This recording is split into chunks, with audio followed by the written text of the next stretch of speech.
اسمعوا كده الكلام اللي بيتقال في قلب الفيديو ده كده وركزوا فيه، شوفوا الفيديو. مساء الخير أصدقائي. ليه الأولاد في هذا الزمن بقوا ناكرين للجميل؟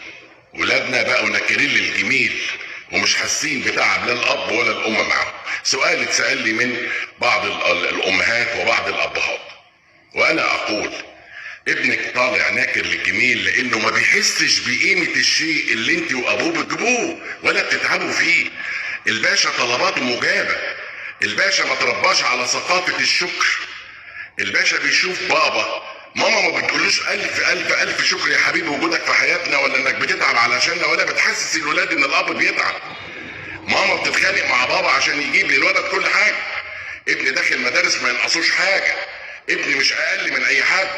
الولد طلباته مجابة من قبل حتى ما يطلبها، والولد قاعد 24 ساعة على السوشيال ميديا، على التيك توك والانستجرام والفيسبوك، وشايف اللي أبوه جاب له عربية